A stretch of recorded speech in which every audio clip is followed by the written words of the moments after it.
Boa tarde, doutora Nádia. Boa tarde, Matias. Então, dando continuidade aqui à nossa série sobre a Hannah Arendt, a gente aqui no terceiro episódio, mais especificamente sobre direitos humanos. Então, doutora, eu gostaria de te perguntar, em relação à obra da Hannah, Origens do Totalitarismo, ela fala sobre o fracasso dos direitos humanos, que identifica dois paradoxos pela forma como eles foram postulados. Você poderia falar um pouco sobre esses paradoxos? Sim, boa tarde, Bruno. Obrigada pelo convite de participar aqui do podcast com vocês. A Hannah Arendt foi uma alemã judia, né, que viveu o contexto da Segunda Guerra Mundial, da ascensão do nazismo, e ela viveu como uma refugiada, como uma apátrida, né, por 15 anos, até recebeu a nacionalidade nos Estados Unidos. Então, ela vivenciou pessoalmente, né, o que é ser uma apátrida, o que é não ter o direito a ter direitos, como ela vai usar essa expressão no Origem do Totalitarismo. E ela também refletiu sobre isso pensando o contexto da Primeira Guerra Mundial. Começaram a aparecer essas massas, né, de pessoas sem pátria e sem direitos, e também pensou, depois no contexto da Segunda Guerra Mundial, com a experiência dos judeus, mas eu também diria que ela já vinha pensando sobre a questão dos direitos humanos e a forma como eles foram postulados desde o Iluminismo, com a análise que ela faz, uma historiografia que ela faz do judeu moderno, e mostrando nas palavras dela, como está nos escritos judaicos, em um dos textos, ela diz: os judeus foram os primeiros a descobrir que os direitos humanos estavam à venda. Ou seja, que os direitos humanos eles sempre estavam condicionados a alguma coisa, né? Ou seja, não eram de fato absolutos, né? E aqui vou puxar um pouco sobre essa análise desses paradoxos que ela indica, que estão na origem do totalitarismo. O primeiro paradoxo é que os direitos humanos, como eles foram formulados, ele é formulado como vinculado a um ideal de homem abstrato, né? Então, como fosse um direito, né, natural para se aplicar a todo homem. Bom, mas o paradoxo é, justamente quando o ser humano não está vinculado a uma comunidade política, né, quando ele aparece de uma forma deshistoricizada, sem contexto cultural, quando ele não tem nada além do que ele mesmo, um ser humano nu, é justamente quando ele não tem direito a nada. Essa que é a experiência, né, das duas guerras, né, e essa experiência que a gente continua testemunhando. O ser humano, ele por si só, né, só por ser humano, ele deveria ter o direito, mas as experiências nos mostraram que é justamente quando ele está nessa situação nua, ele não tem direito a nada. Então, esse é o primeiro paradoxo, quando justamente vinculam esses direitos humanos ao ser humano de uma forma natural, esses direitos não funcionam, né? Eles desaparecem. O outro paradoxo é que esses direitos humanos eles estavam condicionados a uma nacionalidade. E aqui surge para ela o problema de cara de fundir Estado-nação, né? Os Estados-nação de fundir esses dois conceitos, Estado e nação. Ou seja, a condição, a cidadania, né? O direito, né? Como um cidadão só é cidadão desde que ele seja um nacional naquele contexto, né? Naquele Estado. Senão, ele não tem direito. E aí o problema que a experiência do século passado nos mostra nesses dois contextos de Primeira e Segunda Guerra Mundial, o ser humano, a partir do momento em que ele não está protegido, né, dentro do estado dele, enquanto ele não pode mais estar nesse estado, e a primeira experiência de que a história em que ele não encontra acolhimento, né, em um outro estado, o que ele fez? Nada. Né, que é o contexto dos refugiados da Primeira e Segunda Guerra Mundial, eles fogem, né, dos seus países, eles são expulsos por terem feito nada. E quando eles chegam nesses outros estados-nações, eles não têm direito a nada. Então, os direitos humanos, eles também estão vinculados a uma condição de nacionalidade. A partir do momento em que ele está em outro estado, e ele não é um nacional, ele não tem direitos. Então, de forma geral, a Arendt identifica o problema dos direitos humanos estarem sempre condicionados, né, a alguma coisa. Quando, na verdade, ele se dizia universal, né, vinculado a um ideal geral, abstrato de ser humano, e quando ele é pensado dessa forma deshistoricizada, fora de um contexto cultural. Puxando um pouquinho também no fio da história, o que a Arendt vai analisar é que o iluminismo ele constrange a comunidade europeia, de forma geral, é reconhecer quem não era gentil, né, ou quem não fazia parte ali desses gentios, e ela tem que reconhecer todo mundo como ser humano. Veja só, até os judeus agora são seres humanos. Então a gente tem que trazê-los, né, para dentro, para o seio da nossa sociedade, porque havia realmente um constrangimento que estava vinculado a todo um outro tipo ideal de desenvolvimento, etc. E aí, o que acontece é que o judeu, ele é aceito naquela sociedade, naquela comunidade, com um desde que, né? Então, desde que ele seja assimilado à nossa educação, à nossa cultura, né? Então, eles eram encontrados num estágio mais Uma aceitação inferiorizado. condicional, né? Exatamente, no estado inferiorizado, né, como se fossem atrasados, né, um estágio cultural inferior. Então, para eles serem reconhecidos como seres humanos, eles têm que assimilar a nossa cultura. Então, já começa assim. E quando não, o bilhete de entrada, né, para essa comunidade ou era a cultura, né, ser assimilado culturalmente. Não é à toa que a gente tem vários judeus geniais, né, foi a forma de se destacar, de ser, apesar de judeu, eu sou muito evoluído culturalmente, eu tenho, né, e aí o outro bilhete de entrada era a riqueza. Então, foram isso que desde os usurários, os banqueiros, os judeus descobriram que a forma deles garantirem os direitos que foram, então, travestidos de forma de privilégios, era pagando por eles, né? Então, os estados, para se desenvolverem na Europa, precisaram do dinheiro dos judeus, né? Então, concedia, né, alguns privilégios que, na verdade, nada mais eram que direitos humanos, né? Eram os direitos humanos. E concediam para eles serem aceitos. E o que acontece, depois a gente pode conversar mais um pouco sobre isso, mas o que acontece é que eles não foram integrados politicamente em nenhum desses contextos, né? Era sempre tentando uma forçação, uma assimilação, né, que foi falaciosa, e uma emancipação que foi fracassada, né, porque estava condicionada. E o que acontece é que em 1869, quando o dinheiro dos judeus já não é mais interessante para os estados europeus, porque agora a burguesia já tinha entrado na jogada para financiar, aí eles emancipam todos os judeus, porque não precisavam mais ter o dinheiro deles como moeda de troca pelos privilégios. E o que acontece? Nem 3 gerações depois, nenhum judeu tem direito a nada. Nem a emprego, nem a cidadania e, no limite, nem a própria vida. Ou seja, foi muito frágil, né? Isso. Então, essa experiência mostra para Arendt que quando os direitos humanos eles estão alinhavados e condicionados a certas condições e que não reconhecem de fato a diferença do outro, eles são muito fracos, né? Eles estão sempre no limite de fracassarem, né? É interessante realmente essa fragilidade, traz inclusive para a questão que leva a gente a pensar, né, a questão dos escravos no Brasil, né, quando a escravidão ela foi abolida, a gente não precisa mais do escravo, então eles meio que são relegados à própria sorte, né? Acho que dá para fazer Com certeza. uma associação.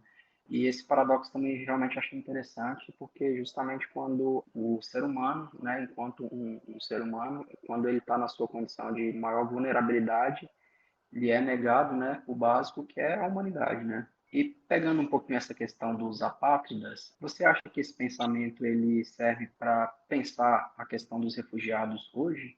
A gente está vivendo um contexto aí de crise de refugiados, por exemplo, na Venezuela, oriundos da África, a questão agora mais recente da guerra, né, Rússia contra a Ucrânia.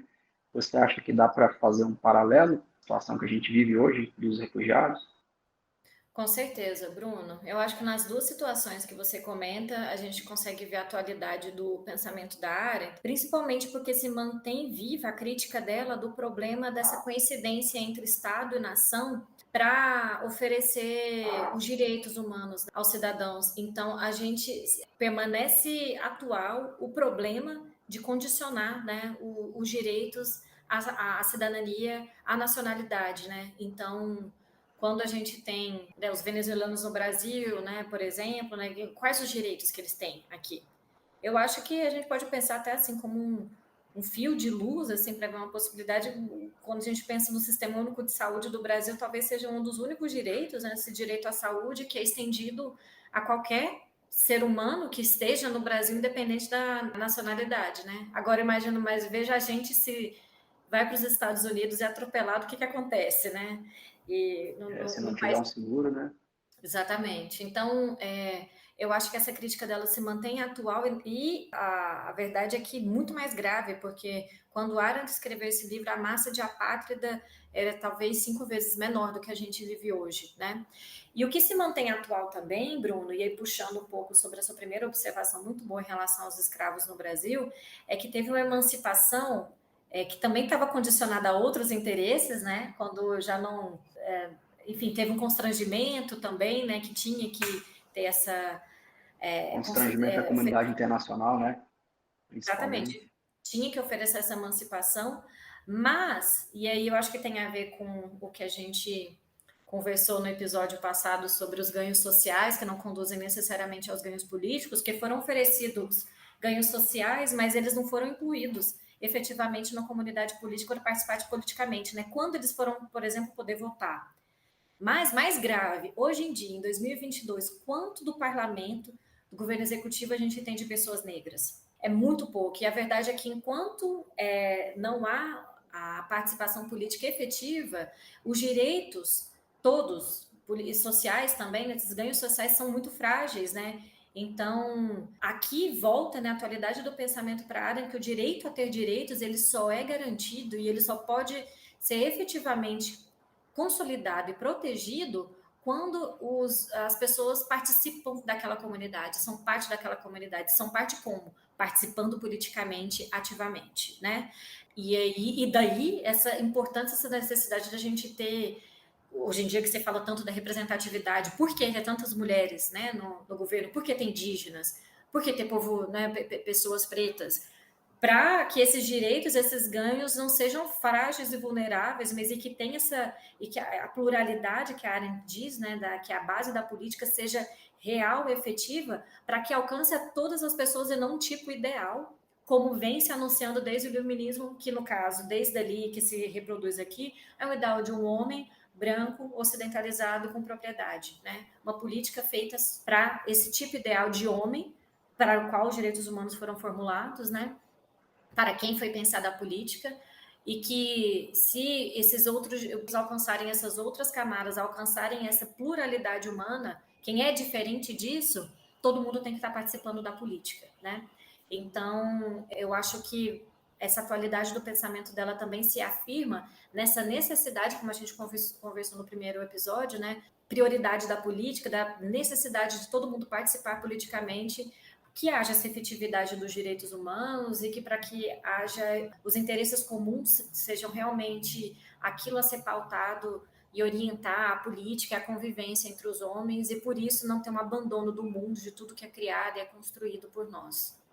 Legal, basicamente participar efetivamente da elaboração do roteiro, né, digamos assim, da sua vida em sociedade, né, e não simplesmente viver, né, o que foi escrito pelos outros, né. Exatamente. E também, como ela diz, ela não recusa de nenhuma forma a democracia, o sistema partidário, né? Mas ela diz Aham, que é muito pouco, né? A gente reduzir, né, a nossa participação política a um voto numa urna, né? Então, exatamente. achar que você volta e depois volta para cuidar da sua vidinha, esse ciclo de produção, consumo, como ela coloca, esse cuidado excessivo, com os interesses privados, com a esfera privada, né? Essa defesa absurda da vida como bem supremo, e quando há um abandono das outras coisas, né? Não é deixar a política, não é terceirizar a política é parte do que nos constitui, e a gente não pode abandonar, né, essa atividade. É isso. Legal. Doutora, pegando um gancho com essa questão dos direitos humanos e entrando também em um assunto que a Hannah, ela falou bastante, né? A questão da banalização do mal. A gente vê que, às vezes, essa banalização, como, por exemplo, o próprio julgamento do Adolf Eichmann, né? Digamos assim, a gente acaba vendo essa banalização com uma perspectiva, digamos, ativa, né? Por exemplo, ele, no caso do Eichmann, né? Fazia o que ele fazia, segundo ele, porque ele estava cumprindo ordens, né? Ou seja, ele agia, mas cumprindo ordens de superiores, digamos. O que você diria a respeito, eu não sei como eu posso colocar, mas uma banalização, digamos, passiva, né? Onde as pessoas elas simplesmente observam o que está acontecendo, né? Como aqui no Brasil, por exemplo, a questão da segurança pública, né? a gente vê nos telejornais, né? A gente vê diariamente falando de mortes, né? Mortes. Cada dia a gente vê, liga o noticiário, tá falando ali, morreu alguém, alguém foi assassinado, e isso meio que se torna uma coisa banal, né? Você acha que daria para fazer um paralelo entre essa banalização do mal e o que a gente vive hoje na crise de segurança pública? Uma banalização por parte da sociedade em si, que passa a não achar tão comum esses acontecimentos, que é só mais um acontecimento da vida, né? A gente liga a televisão, vê aquela situação e simplesmente não se importa. Desliga e é como se nada tivesse acontecido. Uhum. Se você pudesse falar um pouquinho sobre isso? Eu acho que é possível sim, Bruno, a gente pensar nessa relação que você indica. Eu acho que nem só da segurança pública de forma geral, assim, das mortes, assassinatos, mas de forma geral até do ignorar a quantidade de pessoas hoje que passam fome, né? A quantidade de pessoas que está à margem mesmo, né, de qualquer tipo de direito. E o que a Arendt busca indicar é que não tem essa questão passiva. É tudo ativo. E Tudo ativo, né? porque para ela é não pensar, e foi aí que ela fez essa crítica, né, ao Eichmann, é muito perigoso não pensar, né? E não fazer nada também é fazer alguma coisa, né? É deixar de fazer alguma coisa. E foi essa crítica que ela fez aos alemães que falaram, não, mas eu não matei ninguém, né? Ali no contexto da Segunda Guerra Mundial. Tá, mas você dedurou algum vizinho, ou você deixou, né, o nazista ir ali buscar o seu vizinho. Então não tem uma questão passiva, né, no sentido de que não sou eu matando, né, não sou eu Se necessariamente omitir fazendo. também é uma ação, né? O Eichmann diria, eu nunca matei, ele falou, eu nunca matei nenhum judeu, eu nunca matei ninguém. Eu só cumpri ordens, como você colocou, Ah, né? Então, de forma geral, claro que cada experiência é uma experiência, a gente não pode colocar uma mesma régua para medir todos os eventos políticos, mas é possível a gente pensar de forma geral esse conceito que a Arendt elabora para pensar isso que a gente acabou de falar, desse afastamento, né, do que é público, afastamento do que é comum, afastamento dessa esfera pública, que é o lugar onde a gente está pensando o que é comum a todos, né, o que nos interessa enquanto seres humanos que vivemos em comunidade uns com os outros, né, para nos voltarmos para tudo, né, eu ligo minha televisão, desligo, deixa aqui, estou com o meu trabalho, dane-se problema, né, volta, o que importa. Então, não tem a partir do momento em que a gente abre mão, né, de pensar o que é comum, o que é público, e só volta aqui. Estou aqui vendo a televisão, desligo a televisão, vou cuidar aqui da minha vida, do meu trabalho amanhã, de ganhar meu dinheiro para comprar meu próprio carro, para pagar meu próprio plano de saúde, para pagar a escola privada e não pensar na educação que é pública, no transporte público de forma geral, né? E, enfim, pensar em todas essas questões que são comuns. A partir do momento que você abre mão disso para só cuidar desse privado, né? Você, de alguma forma, está deixando de agir politicamente e isso já é um perigo, né? E já pode imprimir consequências terríveis políticas. Eu, inclusive, sugiro que vocês leiam, né, uma tese que eu arrisco dizer que ela vai ganhar algum prêmio por isso, como ela fala, que é sobre Arendt, está no repositório da Unicamp, Natália Rodrigues, o nome dela, sobre as consequências políticas do não agenciamento das massas, né? Quando a massa deixa de agir politicamente, tem consequências políticas terríveis, né? Para a coisa pública de forma geral. E não pensar sobre as nossas ações também tem consequência, né, política. Aqui tem uma relação ética, né, com política para a Arendt. Então, eu acho que, enfim, não sei se também se responde a sua pergunta, mas tem uma relação próxima entre ignorar, né, o que está se acontecendo e querer se dizer neutro em relação a isso. Não tem passividade, né? é Isso como se fechar em os olhos e alguma achar medida que. é uma Mas, doutora, banalidade de alguma forma. É, eu estava aqui parando para pensar e eu não consigo não fazer um paralelo com o nosso cenário atual, até nesse caso da guerra da Ucrânia. A premissa do Putin, quando foi invadir a Ucrânia, era de acabar com a maior, como se fosse uma colônia, né? Como se fosse uma participação exaltada do povo neonazista, fora quesito do contexto da guerra, né? Eu acho que o primeiro país com maior população neonazista é a Ucrânia e depois a Polônia. Mas, enfim, eu queria saber essa expressão exacerbada do povo efetivamente também pode trazer consequências absurdas, como é o caso de uma guerra nesse contexto atual. Como é que a Hannah Arendt faz essa medida, né? Esse pesar, esse balanceamento de fatores?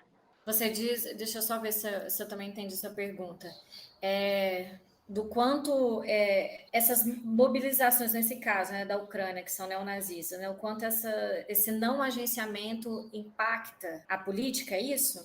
Pode ser.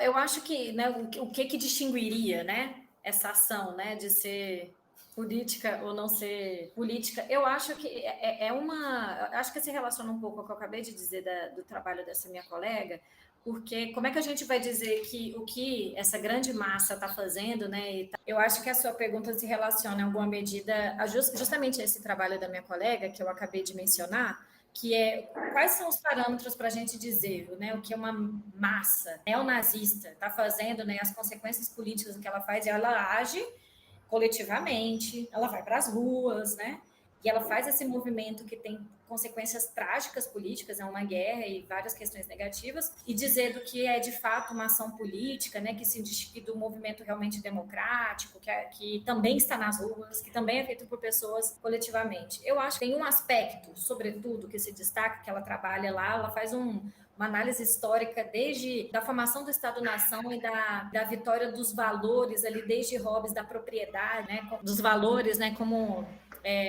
essa análise histórica, que é o fator do interesse privado ser aquilo que mobiliza, ser aquilo que orienta, e não o interesse que é comum, né? São interesses privados e também até uma moralidade que é incapaz de reconhecer a singularidade do outro ser humano. É uma ação que ela não está fundamentada no ideal de pluralidade. Ela não está preocupada em afirmar a diferença do outro, mas, na verdade, de suplantá-la, né? E que também está guiado por um interesse do que é privado, do que é melhor para cada um por si e não para essa coletividade. Eu acho que se a gente tem esses dois elementos, eu acho que talvez a gente consegue identificar consequências políticas mais negativas do que positivas de um movimento e de outro. Mas, doutora, você não acha que essa hiperconservação por parte da Rússia não seria agir demais? Com certeza. Aí o que a Rússia está fazendo por isso?